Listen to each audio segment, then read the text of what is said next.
they want to be that team. And listen, they're as close as we have now to a dynasty from the Pats with hosting what is it, six straight AFC Championship games since 2018, and this is Mahomes and Andy Reid and Kelsey together, and this is amazing. But can they actually keep this together for 20 years? Can they have the same type of run that the Patriots did to make good on becoming like Earth's team? Well, I think it's a matter of timing, right? Why are the Dallas Cowboys America's team? Because they had these two runs, one in the 70s and one in the 90s. Yeah. Then a lot of people 10 years. I think you make your team at 10, 8, 9, or 10. Yep. So there are a bunch of 9-year-olds in Germany right now who are watching Patrick Mahomes. Then 10 years later, are they going to be Chiefs fans? But I don't, for some reason, something about the Kansas City Chiefs and their logo and everything around them, I don't see them being an international phenomenon like the Dallas Cowboys or even Tom Brady's Patriots.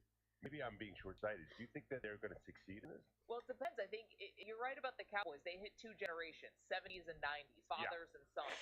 And so it was like spawned in the 70s and then reinforced in the 90s. The question, I think, is can Chiefs keep winning? Like, does Mahomes have a second act that's going to be beyond Kelsey? Because Kelsey is clearly, like, he's still amazing, but he's not going to be able to last as long. Just tight ends are not going to be able to last as long as quarterbacks. Yeah. And Andy Reid, in theory, can coach forever. Well, wait. But will they have 20 years? You're saying Mahomes is not going to be Mahomes once Kelsey retires? No, I'm saying that they're going to need a second act after Kelsey retires. Yeah, I mean... They're going to have to reinvent themselves a little bit. They have it either the first or second best quarterback in NFL history, so I do think that can happen. It's funny. I was at the Knicks Clippers game last night, in case you didn't hear. Yeah. Someone was telling me when LeBron walks into a building, everything changes. He is the superstar among all superstars. That's what I think is going to carry it. Can Patrick Mahomes become the face of the league like Tom Brady was at the end? If Patrick Mahomes has 10 more years of success, I think internationally he's going to become such a star that he'll cross over. Yeah. Do you think he can? I think he's already the face of the league. Right, but in Germany, though, but he maybe might not in Germany. Listen, I think another thing that probably helped Brady is marrying a supermodel, and she had this world-renowned fame as well. They were sort of this celebrity power couple that just put you a little more on the radar. Yeah, I mean, Mahomes has this giant house in Kansas City with Britney. I'm not sure this all translates. The Taylor Swift thing is what helps them that helps. most out of anything in terms of like the global footprint. I'm sure Taylor's bigger than all of them. Definitely. Yeah, but will that last? I mean, you're the one who believes it's actually real. I think it's all a publicity stunt, so that's a no for me, dog. Also, too, the market Kansas City, I guess you never know. Kansas City is right smack dab in the middle of America. Do you think people in Frankfurt can find Boston on the map? I think, yeah, I think they know where Dallas, Texas is. I think in other countries they actually teach geography. Yes. not in this country, that's for sure. 855-212-4CBS, 855-212-4227. All right, if you thought Jim Harbaugh was going to skate on this whole sign stealing thing, think again. Got the latest for you. Don't move. Maggie and Perloff, CBS Sports Radio.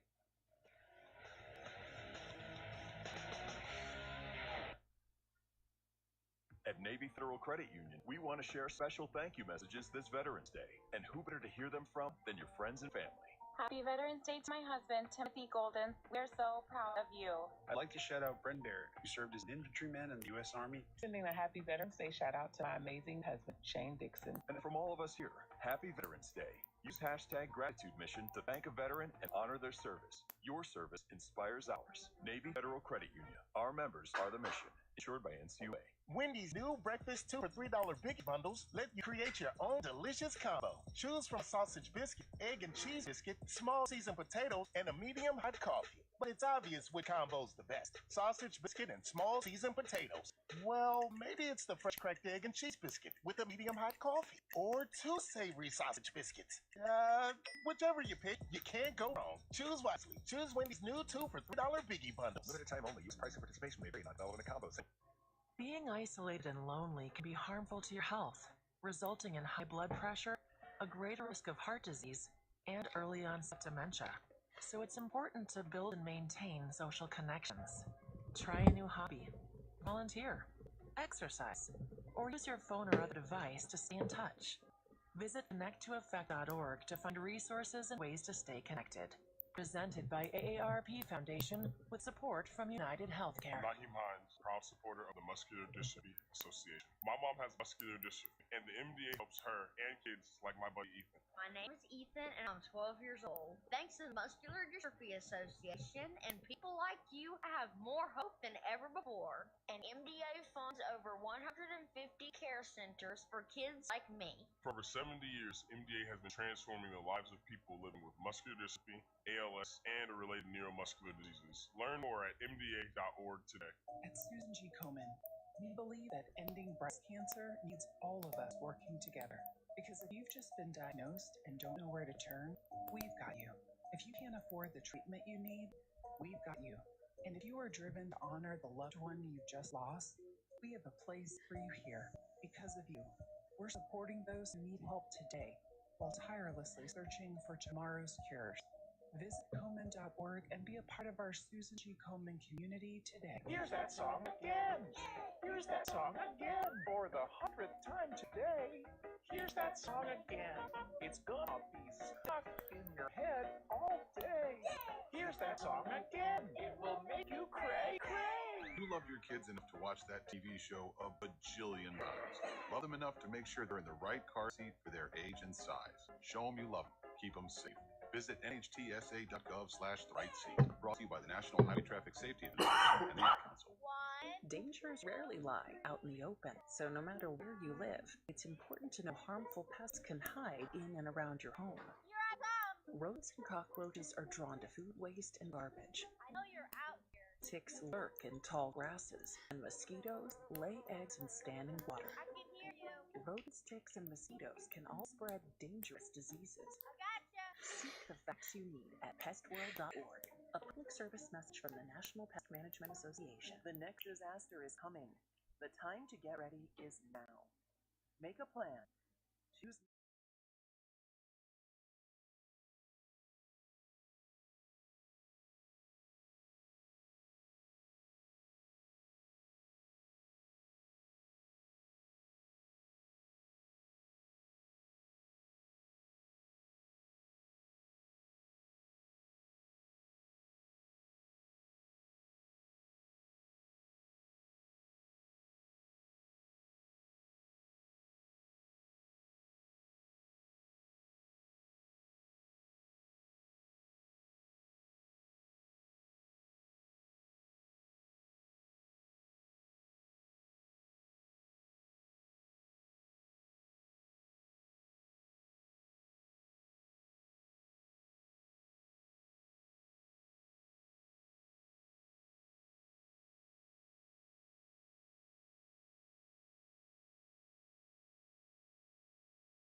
Hook 'em up with E and Rod P.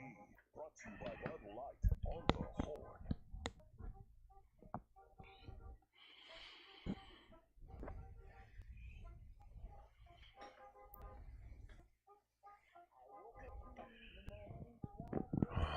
Oh, yes, sir, and yes, ma'am. You had better. Well, let's get them up, get them going. It is Tuesday on Hook 'em Up with Ian Rod B. Our 5-hour morning sports conversation begins right now. And a heck of a lot to talk about on this, the 7th of November. Appreciate you being there. We got a lot to get to. Longhorns will sit back and watch the latest college football playoff rankings released tonight, see where they go. Probably not a lot of movement. We'll talk about it. Longhorns feeling good, though. Sitting at 8-1, 5-1 in the Big 12, 3 to go. And Steve Sarkisian with a pretty positive injury report yesterday as he recapped the K-State win. We'll dive into that, of course, behind the burnt orange curtain and all conversations surrounding the Longhorns, the Big 12, and college football. NFL wrapped up last night, Week 9, with a one-sided affair in L.A. We'll talk about that, but obviously the National Football League bigger picture. Cowboys coming off that tough loss Sunday night in Philadelphia. Now looking forward to a stretch of probably easy games for the Cowboys, which is a good thing ahead of a brutal stretch into the month of December. So it's going to be a busy morning there. We got baseball news, basketball news, college basketball is underway. Longhorns are 1-0 for Rodney Terry to start the season. Some transfers leading their way. We'll certainly talk about that as well. So 5 hours will be necessary to get us where we need to get, and we hope you can lock it in and be with us for as much of it as you can consume. We appreciate you finding it on 101.9, maybe AM 1260. Could be on our Horn app, which is fun to do. You just download it to your smartphone. You got us right there with the touch of a button. Also, watch the shows on Twitter or Twitch on our website at hornfm.com. You can just listen at hornfm.com if you want, or watch on Twitch. You can watch on YouTube as we are live from the South Austin studios once again, but up and running on the cameras and ready to roll for 5 hours beginning right now. And look who it is across the desk, our man, our shutdown corner out of the 713 DB High down there in Houston, Texas. Also the 512 here in the ATX was a part of DBU. And 4 stops in the National Football League. Now 16 years doing great radio on the ATX. And now with you 5 hours a day. He is a football theorist. He is Blackstradamus. He is our man and proud papa, Rod Babers. What's up, Rod? I'm doing good, brother. I appreciate the How's that traffic this time of morning coming over here? I just get up and squat. I get up and turn on the lights and that's fantastic. Turn the coffee pot on, and that's what I do. Yeah, no, I got the route all down now, so it's easy. You got it down to the exact minute now, pretty much. Pretty much where you hit lights, right? Yeah, well, every now and then there's a random train. Oh, yeah, in Manchac. Yeah, but it's never like a long train. If I hit the train, it takes like maybe 90 seconds or something like that. If I'm late, that may get me, but other than that, the route, boom. Yeah, always copacetic. Copacetic, man. Easy peasy. You got to see that train track. That cuts through Manchac and then down south in Buda. Yeah, that thing will shut down traffic. That's it what rolls through like 5, 6 o'clock. Yeah, one morning it kind of freaked me out. I was like, hold on, man. If these goes another 2 minutes, I'm going to be late. I have to hit up E, but it fortunately enough, I caught it at the right time. So that's the only thing that concerns me is that little train. So, but I've only gotten stopped by it one time. So hopefully, if I'm late, that's the reason I'm late. Just so you know. Well, you folks who live in and around Buda or west of Buda, you understand when that thing rolls through during rush hour. It is a mess. It shut everything down. It's one of those long, slow-moving trains. It can shut it all down. It's one of the beautiful things about this job that I've worked now for, like you said, 16 years. I've been able to avoid rush hour. Yeah, for the most part. And then once you're out in it, you really appreciate these people. Oh man, I really can't. I mean, I understand the road rage and all that. I do. I get it. You know what I mean? Because I don't have to deal with it. I've never had to deal with it. And even my wife, who used to have to deal with it, now less people deal with it because they work from home, post-COVID, that kind of thing. But man, I used to have to give her like an hour when she got out of traffic just to decompress. It's just so stressful. It is. You just gotta let her. It's just a tense. Yeah. You're just in a tense mode for like 45 minutes to an hour being in traffic. Yeah. It's gonna give you some time to decompress. Hey, I totally get it. Once I'm out there in it, I get it. Because when it takes you an hour to get like 15 miles, it's something about the human condition that's just not really meant to have to deal with that. But something about the human condition that if we always like to salute is those who choose to serve. It is an honor, but also a burden. We appreciate those who choose to serve our society, built on the selflessness of service. So each and every morning, we love to give you guys a shout out and a salute, whether it be God, country, or community you serve. We appreciate each and every one of you, teachers, first responders, the soldiers, officers of the law, waste management, all you guys out there, and gals. We know who you are, and we appreciate you. We can't name all of you, which will let you know each and every morning that we appreciate you. Shout out, no doubt about it, and thanks for what you do. All right, let's get you caught up on the news of the morning. It's a very busy news. Actually, it was a busy night. Basketball, there's football news, of course, the Longhorns. Let's get you caught up with the top stories. Top Gun Reynolds and Lonaquin bringing you the top news, and it starts with Texas football. Longhorns 8-1, sitting at number 7 in the college football playoff rankings. New ones will be out tonight. They sit atop the Big 12 at 5-1 with 3 regular season games remaining. At his weekly Monday news conference yesterday, Texas head coach Steve Sarkisian said he was very pleased with his team's physicality and toughness in this past Saturday's win over Kansas State, but also frustrated with the self-inflicted wounds that allowed the Wildcats to come back from 20 points down in the third quarter to take the game to overtime. 10 penalties, 3 turnovers, failed fourth down attempt, and a block punt. Made the game a lot closer than it needed to be. He looked at the stat page, but Coach Sark also urged fans to keep perspective with the latest Longhorn victory, number 8 on the year.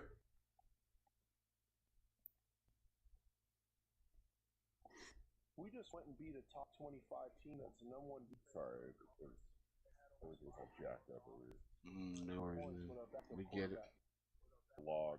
This is no log. Oh no. It's not working. Okay. Just look at that from that perspective, and think about some of the stuff we had to go through defensively. You know, we didn't have two safeties last game with Catalon and Crawford out. You know, Ethan Burks coming back off an injury. You know, Jade was down there for a minute. Ryan Watts was out for a minute.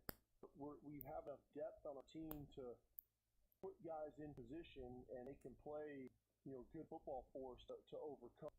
All right, yeah, Longhorns, according to Sark, he said he was very encouraged that everybody practiced yesterday. Everybody under two deep was out there practicing on their Monday workout, including starting safeties Jalen Catalon and Keaton Crawford, who he just referenced, and Christian Jones. All three were out this past Saturday. Sark had it the first time in more than a month. Everybody was practicing as they began prep for this week's game with TCU. Quinn Ewers now labeled as day-to-day, not week-to-week. Also, in college football, trouble brewing in Ann Arbor. Second-ranked Michigan prepping for their showdown game at Penn State this Saturday. Yesterday, the Big Ten Conference formally notified the school that they could face disciplinary action from the league. Conference is required to send a letter in the event that it becomes clear that an institution is likely to face disciplinary action. Letter alludes to evidence of illegal sign stealing, which compromises the principles of the Big Ten's sportsmanship policy.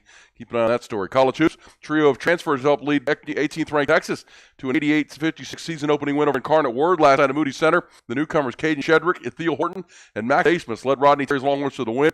That included a 33-5 run in the first half to blow the game open. Horton, the UCF transfer sharpshooter, scored 17 points, 3 from deep. Shedrick, the 6'11 Virginia transfer, had a big impact. Played just 11 minutes, scored 12 points, grabbed 5 boards, blocked 3 shots. While Asmus, the 3-time honorable mention All-American from Oral Roberts, scored 12 points on 5 of 10 shooting. Next up for Texas, those Delaware State on Friday night.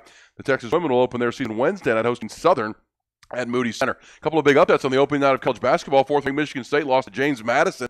And how about on the women's side, the defending national champions from LSU lost to Colorado in their season opener. NFL, Monday Night Football, a rout to wrap up Week 9. Former TCU star Darius Davis returned to punt 87 yards for a touchdown. Austin Eckler scored a couple of TDs, and Joey Bosa and the LA Chargers defense stifled Zach Wilson and the New York Jets bumbling offense. 27-6 beatdown on Monday Night Football. Not a pretty one. Busy night in the NBA. 12-game card included all 3 Texas teams. Indiana routed the Spurs. How about this score? 152-111. Not playing much D for the Spurs last night. Mavericks continued their hot start. They won in Orlando. They won 6 of their first 7 to start the year. Houston, even their mark at 3-3. They beat Sacramento.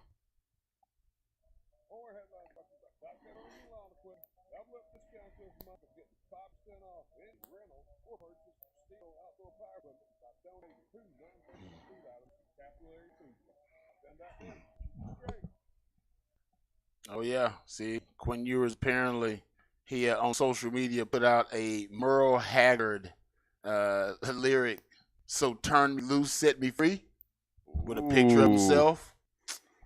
Apparently he's hinting that he wants to go. He's ready to roll. Well, that'd be good for Texas. And if you're Steve Sarkisian, you don't tip your hand either way. Yeah. Make TCU prepare for everybody here. But, yeah, that would be great. Listed day-to-day. Sark, as I just mentioned, said everybody practiced yesterday. Everybody was out there at least. And that would be, optimal for Texas with, through this stretch of games too close and the Houston game and now K-State to get maybe as healthy as they've been. And if you get Quinn Ewers back for a night game in Fort Worth, which is going to be a Super Bowl for the Horned Frogs, Rod, in kind of a lost season coming off that magical season a year ago. Trap game. Yeah, It's a trap. It's a trap. It's a trap. And Sonny Dykes has never lost to Texas as a head coach. Yep. Past first team, Jack U of H was past first team. U of H obviously did have the players. They weren't of the talent level that Texas was, but they ended up being down 21 points actually in that game too, and made that game a fourth quarter game. Texas has to win on a game-winning goal line stand. So I'm not saying it's going to turn out that way, but in case people are overlooking TCU, that thing could get real interesting. And just like UH, you're on the road against a past first team. Yes. And they run the same offense that Oklahoma runs. Yeah. Severe shoot. It's Kendall Riles, Jeff who's Levy. also had some success against Texas, much like Sonny Dykes has had some success against Texas. So yeah, I mean, I'm not worried about the game, but there are some things that TCU can present to Texas that has given them problems so far this season. Do you expect to see Quinn Ewers playing the game? I would expect to have him ready to play, and maybe Malik goes, and if Malik continues to throw interceptions, maybe, I'm not saying the game will be like that tight or anything, but turnovers can be a great equalizer. Yeah. And we saw it last week. That game probably should have been a blowout. Turnovers, they'd be the great equalizer. And if that's the case, I could see Sark saying, all right, you know what? Yeah, let's put in Quinn. Or just decide to go with Quinn if he's ready to go. But like I said, he's day-to-day, so we don't know how ready he is. And also, you got to have Arch at least ready in case worst-case scenario happens, that Quinn's not ready to go and Malik does have, say, a meltdown or doesn't improve and we don't see the baseline of consistency. And I think we will, but it takes quarterbacks a while to get past some of these growing pains. And I don't know if you could do that in 2 starts, whatever. So that would be my concern, too. It says TCU doesn't have Dylan Gabriel. That's true. I mean, this is kind of Oklahoma light. They don't, but they have Hoover, who's a good passing quarterback. He can throw it. I don't know if he can run it like Dylan Gabriel, present both, but he can throw it. Yeah. He can chunk now. Yeah. They got some good, twitchy, fast wide receivers on the outside. Texas should dominate the lines of scrimmage, and Yes. there's a reason it's a double-digit line at 10 points, but it's on the road. It's night game. Wasn't the U of H game? It was 20. 20, yeah. So my point is like that. Let's throw that out right now. Once you got a backup quarterback in there, throw that out. Yeah. Let's just go out there and as slide long as in advance. your backup quarterback has been mistake-prone, and like most young quarterbacks are, and then you yourself make some mistakes, all the penalties in that game, Sark not taking 3 points, and again a 4th down fail. Which is essentially a turnover when you turn the football over, get no points. Block punt, turnover. You basically had 3 turnovers in a row in the first half. That's how you got back in the game, right? You had the interception, then you had the turnover on downs because of Savion Red Cat, and you had the block punt. Yeah. Then you did the same thing in the third quarter. That's kind of what got him back in the game. Yeah, in the start of the fourth quarter, you had back-to-back turnovers. Yeah. Twice you had 3 turnover spurts. Yeah. 3 and then 2. That really it's the reason that they were in the football game. Exactly. But in the end, you're very fortunate to get out of there with that win. You can't make that many mistakes. And then, look, it's not championship football. They're gritty and they're finding a way, but that'll end up getting them beat at some point. And whether it's in the Big 12 championship game or this week, at Iowa State, you keep making those mistakes, it'll come back and bite you. They've been fortunate with the Houston game and the K-State game to be able to make all these mistakes and still find a way to win. You can also probably send a Christmas card to Chris Kleiman for his decision to go for it on 4th down.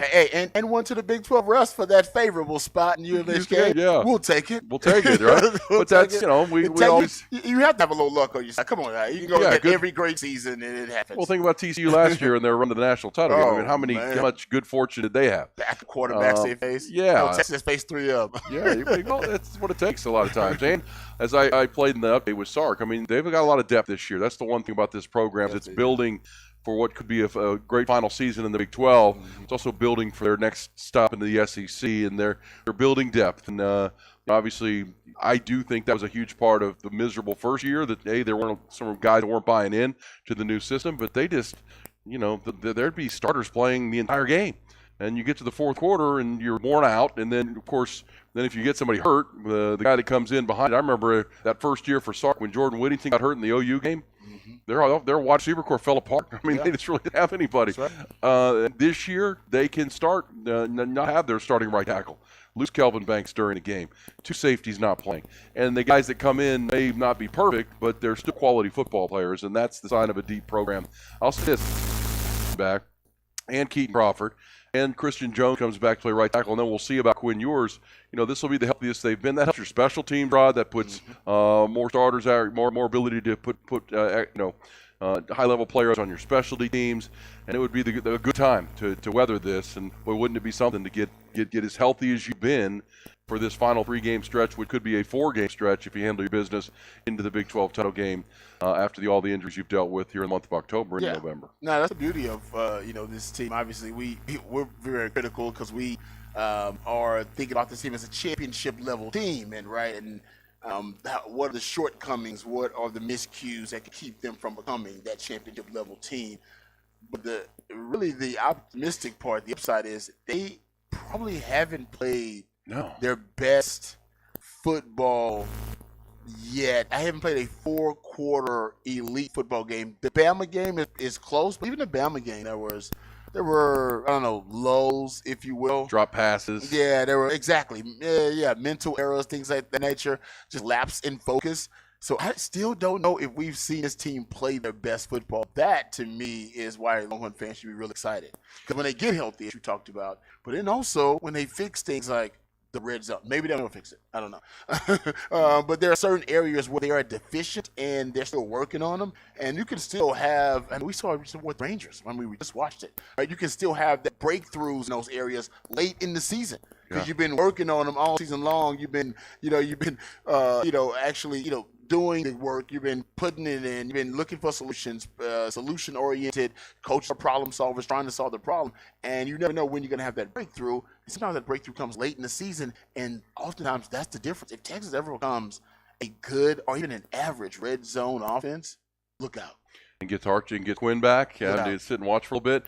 Well said. And I say this, I like the comparison to the Texas Rangers, because one thing that has stood out to me, and you and I are Astro fans, but you have to appreciate the Rangers. And the one thing, if you go back and watch when their World Series parade they had on Friday, when they won the championship and the trophy presentation, whenever they would talk to a Ranger player, they would always mention the team. It was never about them. It was never them. It was always, man, this team, this is a great bunch of guys.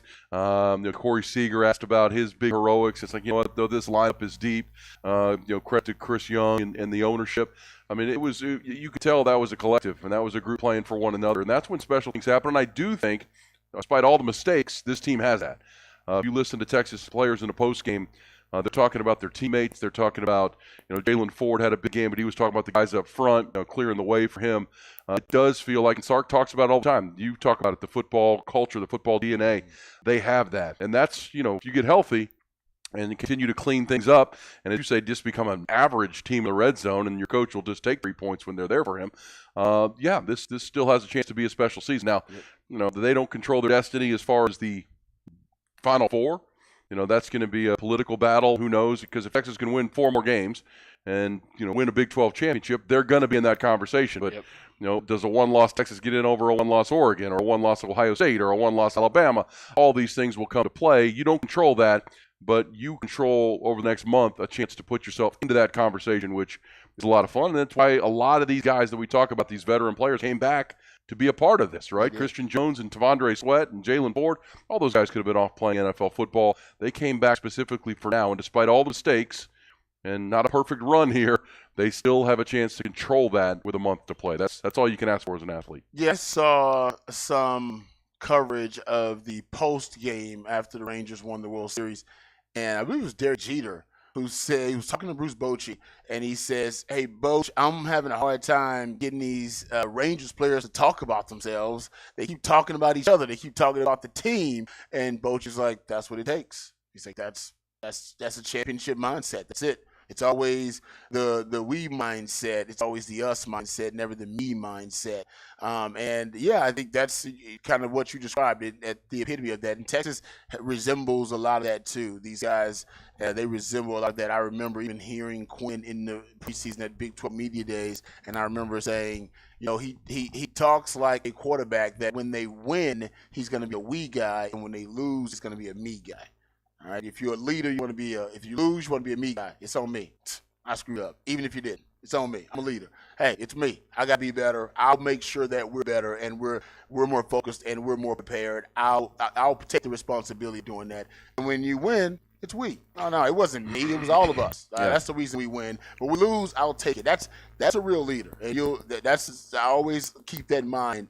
I think Mac Brown actually told me that. You lose, be a me guy. Win, be a we guy. Yeah. Win, we. Lose, me. I like that. Well, and we have a close friend, Craig Flowers from the High Ground, of course, and he talks about elite teams. And elite teams, there's only 4% of teams in any business, in any industry, and they bring him in to help try to teach them to be an elite team. Mm-hmm. Only 4%, that means 96% aren't. They're somewhere below elite. It does feel like Texas has close to elite culture, and the Rangers certainly had it. Without a doubt, and that's what it takes. It does. It's not just talent. It's good fortune. It's just some good luck. Some balls bouncing your way. A little bit of that. And then, you're playing for the guy next to you as much or more than you're playing for yourself, right? It's about, I got to do my job because if I don't, I'm letting my team down. And I thought that was an interesting point. We'll go behind the burnt orange curtain with Sark talking about Malik Murphy. One of the things he said yesterday, and this is where you like Sark when he's talking from a quarterback's perspective, he goes, in practice and you make a mistake and you throw an interception, the penalty's not that bad. It's just a bad way. You'll get yelled at a little bit. when you get on a field like that and you make a mistake like he made or two mistakes like he made, you see the results of your mistake pretty quickly to your team. Yep. All of a sudden, consequences to your actions. Your stadium of 100,000 people react to your mistake, and you go, "Oh." On your teammates, the you're like, heartbreak is different. and you're like, and your teammates are going to say, "Man, shake it off." But you're like, "Man, we've been stopping this guy and this team all night. Now they got the ball at the 8-yard line." It started with me. Did I start this? That was my mistake. I started this thing. Yeah. Oh yeah. That was my some will say excuses for young quarterbacks, but it's the process of becoming an experienced quarterback. Mindset. In high school, he probably didn't make a lot of mistakes on the way to a state championship game. They weren't that devastating. He'd come back and throw touchdowns, and it's all good. Yeah. And this really is his first live game action since he was a high school player. So I think fans have to realize that is the case. But at the same time, it's a learning experience for Malik to say, okay, just throw the ball away. I remember right after he finished at Texas, Major Apple, I did a radio show at the place I was working, and Major was his biggest tenet for a quarterback was reserve the right to punt. Yeah. Reserve the right as a quarterback. Always reserve the right to punt. Agree. We're either kicking an extra point or we're punting the ball. Take the sack. Take the L. Take the temporary L. It's okay. Throw it away. And Sark talked just about how that's the hardest thing to do as a quarterback. Is your ego and your competitiveness is I can make this throw. Yeah. Don't do it. Don't do it. But you do have to learn things, right? Young people got to learn that stove's hot. Okay, don't touch it. Don't touch it. Oh yeah, it's hot. No matter how much mom and dad tell you got to learn on your own. Yeah, no, it's a great point about the growing pains, and I remember we watched Quinn go through it last year. Really watched Quinn, and now look at Quinn after he's now got the recall. He's got the experience. Now he understands, what his mistakes, the consequences of his mistakes, what they mean to the team. So and he's always actually been someone he's never been careless with the football. He's always taking care of the football. He never threw a ton of interceptions. He did make some casual plays last year. They're like, "Oh man, he just looked very lackadaisical when those plays would happen." Yeah, and it was I agree. It looked weird. It was like, hey, hold up, he did not have a sense of urgency. But that's we know now that's his personality. Yeah, it is. He's like that all the time. Whether he makes big plays, and I think he's got more assertive. Which I'm sure Sark and AJ Millie are working with him. Man, you're our leader. We're going to look to you. Probably need a little bit better body language sometimes, and you can learn that too. All right, good stuff on Texas. We'll hear more from Sark coming up from his Monday availability. The injuries turning in a good direction. Good news on Quinn Ewers, and then the Quinn Ewers post you mentioned on Instagram. Maybe he's ready to be let loose. Mm-hmm. Also get into this Michigan story. It's official now. The Big Ten has sent a letter to Michigan informing them that be prepared. And this is kind of a formality that's part of the rules. You have to inform an institution that discipline could be coming, and that letter has been sent. So what is that discipline? We'll dive in. Of course, Michigan right in the middle of a big game week prep for Penn State, part of a big Saturday of college football coming up. We'll start to preview those big games. She's already talked some trash about Michigan, too, huh? Oh. Shade Frankly a little bit, threw out some shade. I haven't seen that. I need to, though. I like it. Give me some Betty. No, I'm just talking about when he talked about how, he didn't mention names, but he did reference. Oh, how they're always on top of the play. Yes, I'm just saying. Oh, yeah, we played that sound. Yeah, you played that audio. Yeah, well, hey, James Franklin, step up and win a big game. Yeah, exactly. We come back, we'll pick that up. Also, that's a big story in college football. The NFL wraps up Week 9.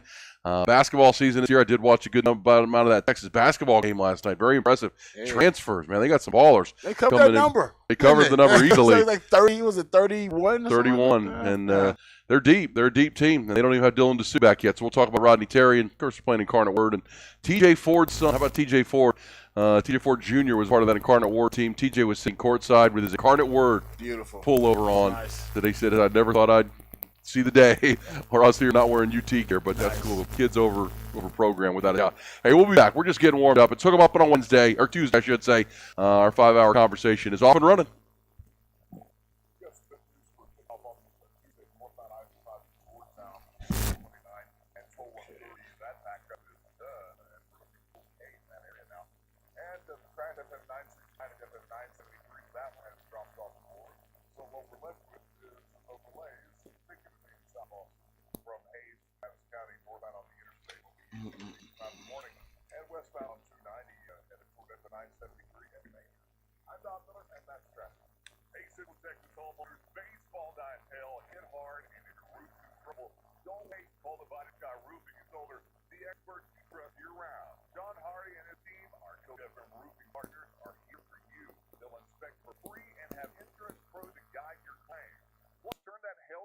Solar savings.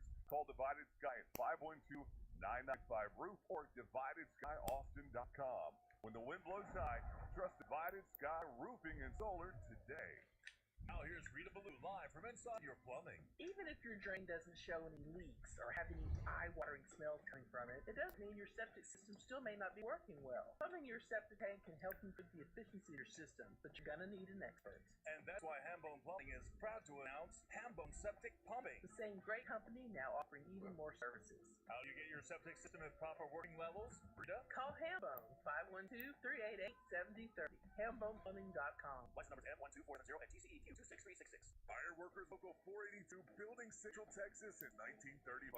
You see their skilled craftsmanship every day with Austin iconic landmarks like UT Memorial Stadium and the Pennybacker Bridge. Ironworkers Local 482 Union is hiring 3,000 people right now for a huge new project. Enjoy full benefits, a pension, and a rewarding career. Becoming a member of Ironworkers Local 482, you accept the challenge to give your best each day while shaping economic development. Apply today at ironworkers482.org. That's Ironworkers